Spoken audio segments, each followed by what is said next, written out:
to another episode of Houston Art Tribe. I am Kay Sarver, and I am here today with Cookie Wells. And I've been so excited about doing this with you. Me too. I'm honored. I'm glad. I just wanted to do this. I've been thinking about you a lot. We've known each other for years. I think we met at WIFLA. It was a WIFLA. Probably. Women in the I remember you having that show in that Mexican restaurant. Yeah, you were like one of the only people that came. Oh gosh, that's too funny. Yeah. That was like soon after I joined the organization. It's actually Women in the Visual and Literary Arts. Great organization. Yeah. And that's right. Early members. Was that like around 95 or 96? I think it was. Yes. That's when I think I joined. And yeah. But that just opened up everything for me. But yeah, you were so sweet. And you showed up at that. I think that restaurant's gone now. I think it is. Oh my gosh.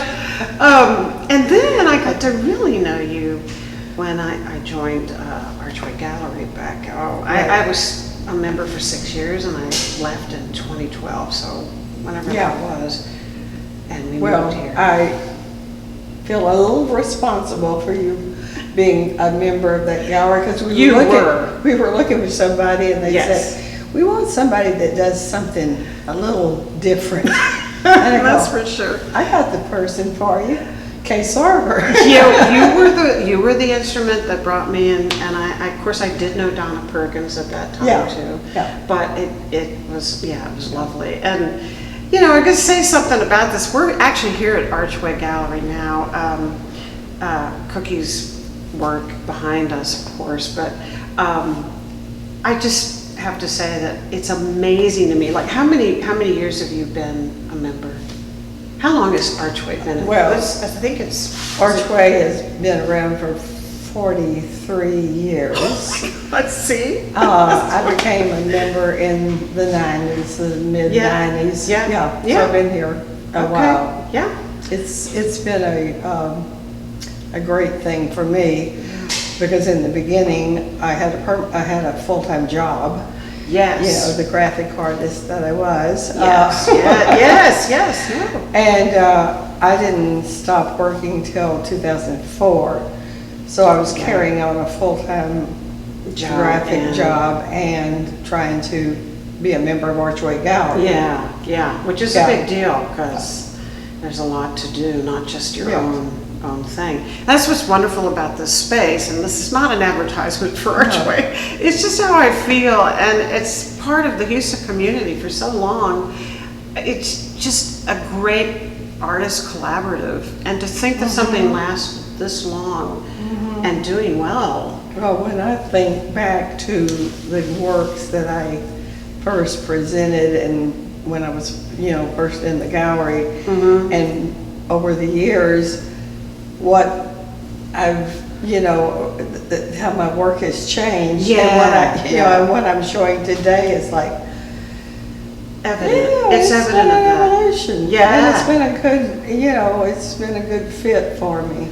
It's great because that's what excites me too, is when you keep in touch with some artists, especially if you're a part of something like this, you do get to see how people are evolving or slowing down. Yeah, and I'm kind of a people person, as you know. Yes. And so I just love the camaraderie. I mean, it's always been this just astounding family of artists. True. But it's funny because on the other hand, the thing I like about being an artist is I like working alone. I like being alone. Of course. With my work. Of course. I've always had a really hard time, like in workshops or things. Classes you go to. Yeah. Working with groups of people. I want to work by myself. Totally understand. Yeah. And I just need that quiet and that solid, whatever it takes to go within and let it breathe. Then you need outlets too, You absolutely do. To have outlets and the support of the community, huge. Yeah. I know you've just And you've been involved in like, boards and, you've been out helping other art organizations as well. And it just amazes me how much you've done. I didn't realize when you actually retired from the full-time job, but 2004 was when I retired. Yeah. Or stopped working, actually. Yeah, I know. I wasn't old enough to retire. I'm not sure artists ever, that word, it should be like, reform your life or reborn, I don't know, something. I know you've done numerous shows that I've been impressed with, but I remember one of the last ones, not this recent one, but one that you had collaborated with poet Loueva Smith.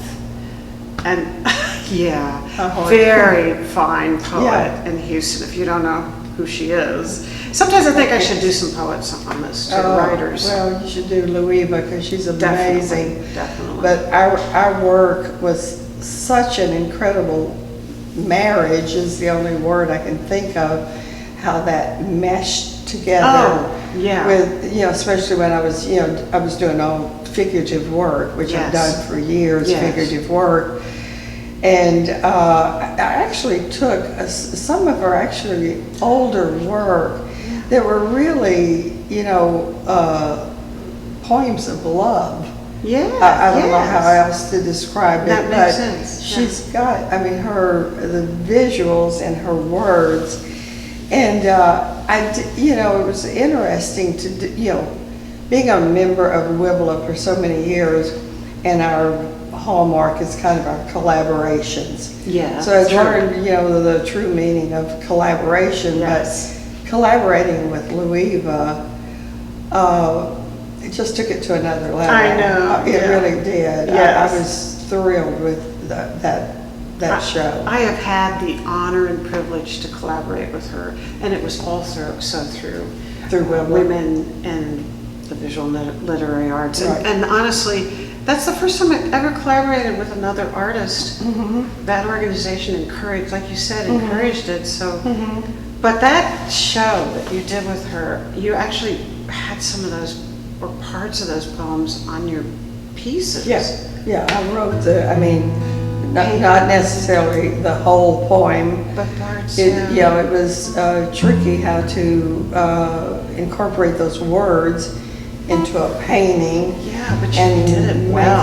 Make it, interesting. And it's like I didn't use the whole poem, and sometimes I just use 3 or 4 lines of the poem. And and then Margo filmed our. Margo Toombs, a great videographer and writer, comedian, all the above. But I asked her to film when Loueva did a reading. She did a reading of all of the poems and with some additions. And Lydia Hance did Hance, dancer, fabulous. It was frame dance. So she did the dancing, and it was it came out so well that Margo's actually entered that little film into a couple of poetry competitions. I saw that. And very exciting. In fact, it's going to be shown again at that Gulf Coast Poetry Association. I was excited to see that. I know it. That's just so cool. And that's like 4 of you coming together really on that. But it's a great video. I'll link it here too. So that's, that was really the truest collaboration that you could have when you had the dance and the video and, And I've always thought about, with your figurative work, that it was influenced by, movement and dance. Like it's usually women, of course. Usually women, isn't it? And mostly. I did do very few men, but mostly women. It's just sort of coming from your own personal experience. And they're lovely.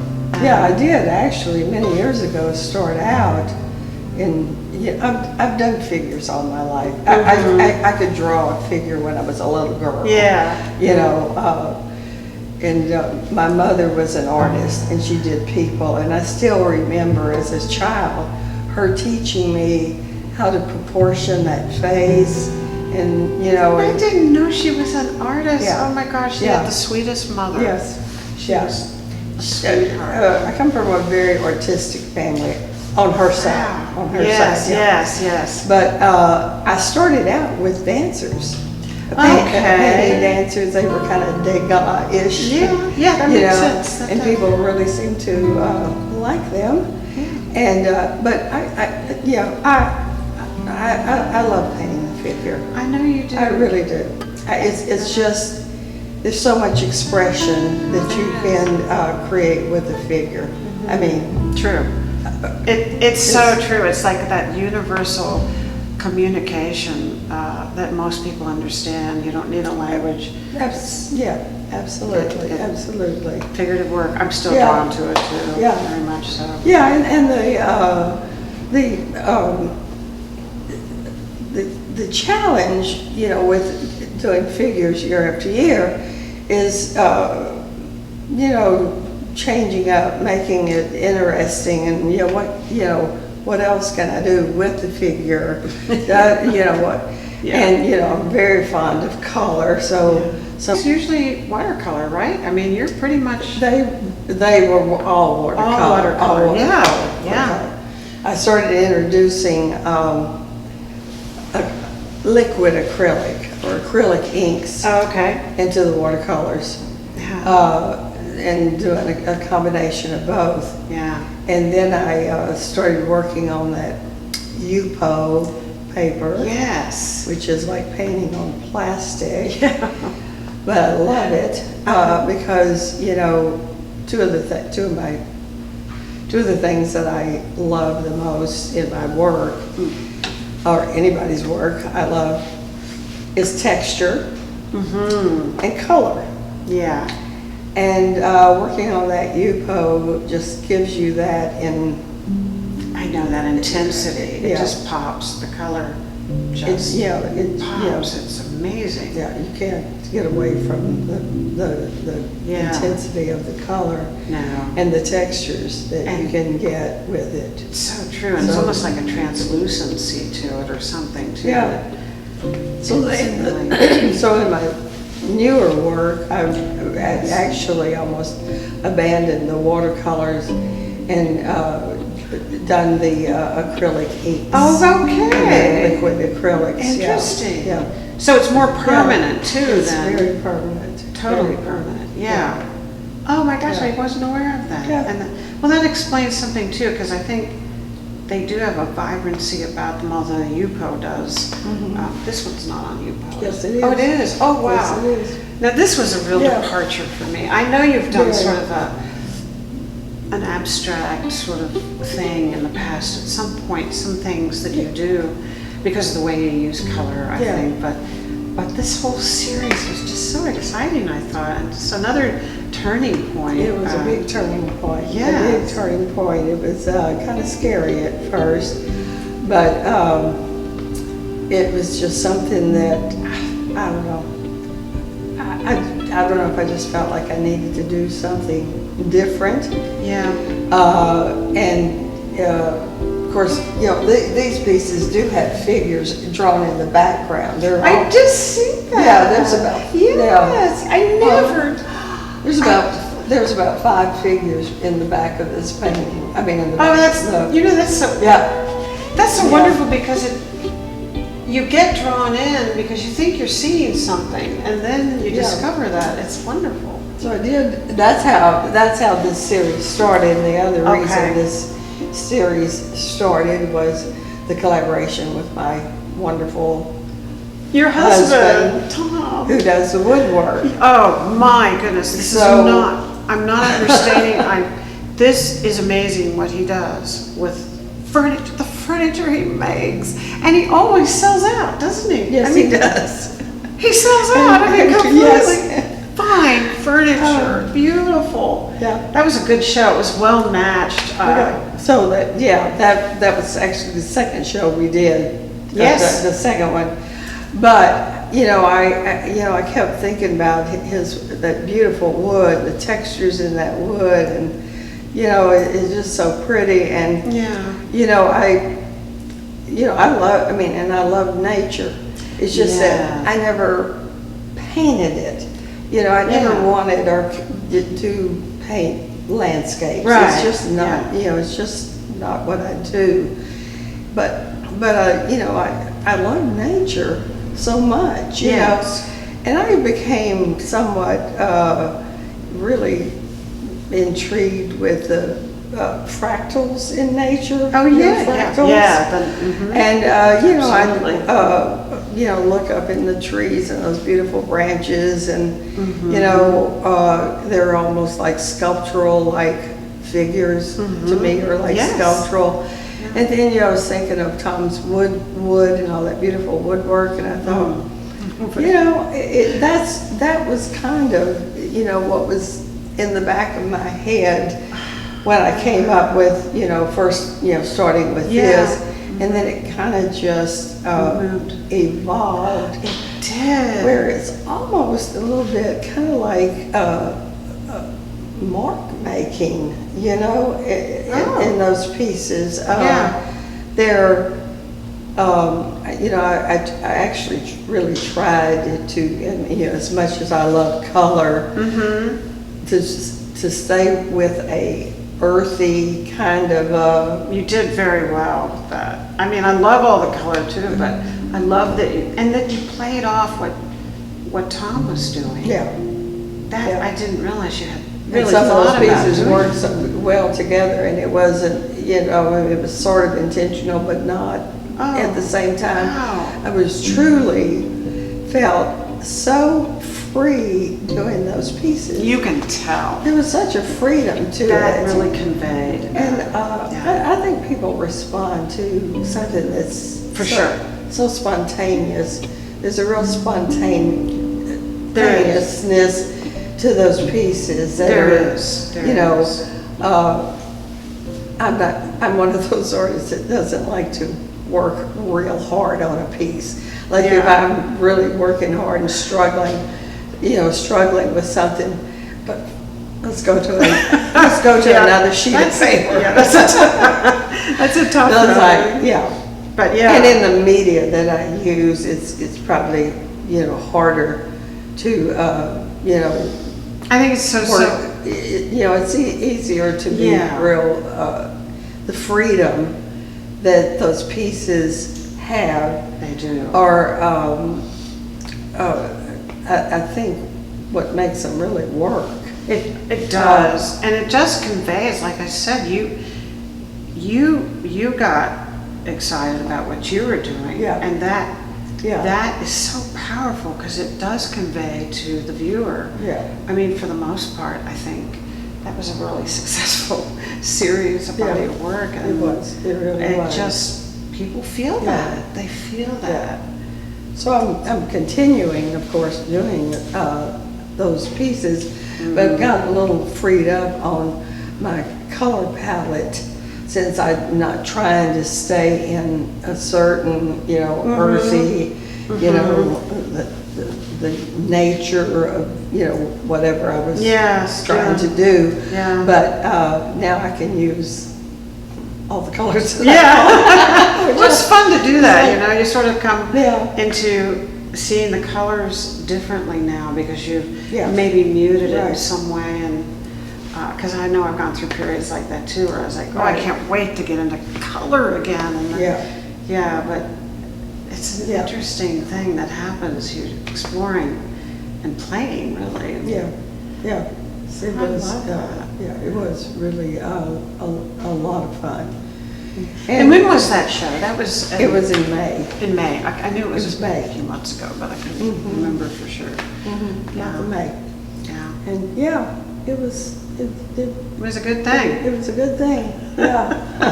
Working in the media that I'm using now it kind of has, for a long time, I really kept thinking, why do I keep working in watercolor? But there was something that really, for one thing, I like working on paper. Okay. I love working on paper. That's what I was going to ask you. I love working on paper. Yeah. And I don't think that'll ever change. Okay. But But, you know, I just think I've moved out of just a straightforward watercolor phase. It's like you gave yourself more freedom to do whatever. Yeah. Like, why am I confining myself? Right. Not that you were feeling confined maybe, but I Yeah. do this with myself too. And I think a number of artists do. You sort of get caught in something for a while and you're like, why am I doing that? I can color outside the lines, you know, I can do something different. Yeah. So I love that you did. Yes, I am too. So we'll see where this goes, because I do have ideas. Kevin and I did a collaboration here in the gallery. That's right. Kevin Cromwell is another Archway Gallery. Yeah, outstanding artist. Yeah. And yeah, he approached me because he does a lot of figurative work too. Mm-hmm. And you know, I think it was, I don't know what it was, maybe during that last show. Yeah, it was the 2017 show, which was all figures. My last all figure show, and Kevin really liked my figures, and he said, he had this idea. It was his idea. It was all Kevin's idea. Kevin's got a lot of great ideas. He does. And it was, you know, the red chair. Yes, that's right. I remember. Yeah, I watched a video, I think. We made a little video. Yeah. Yeah, and he says, Cookie, can you paint 5 foot tall figures? And I go, well, yeah.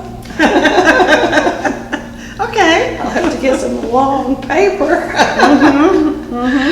And anyway, so, you know, the idea of that red chair was sort of like the subconscious.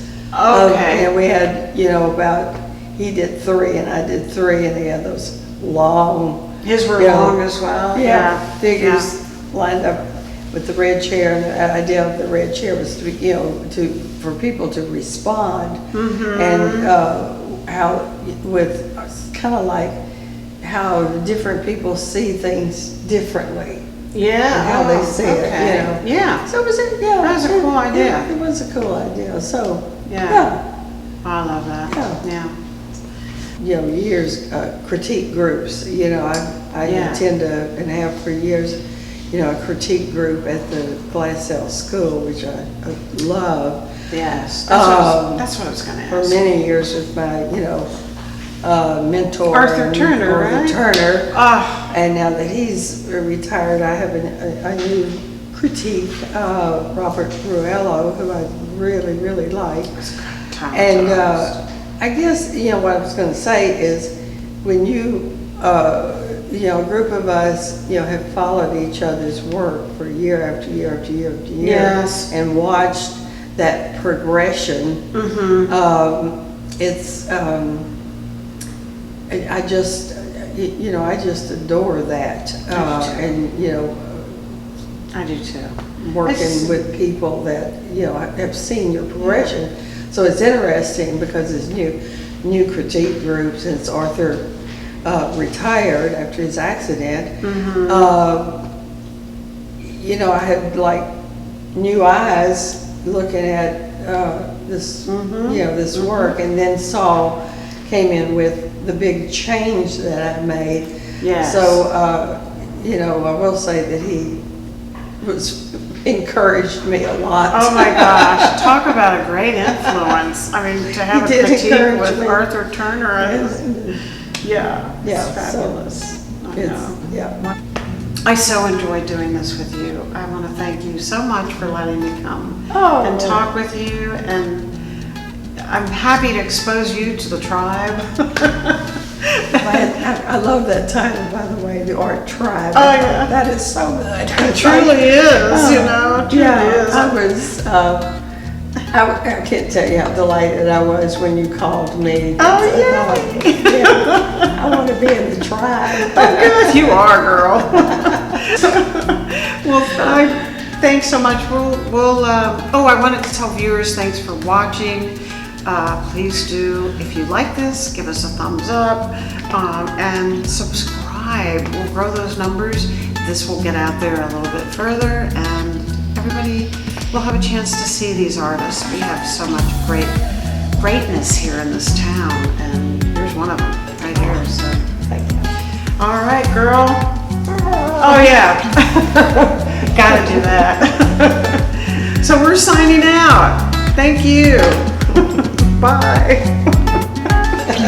Yay.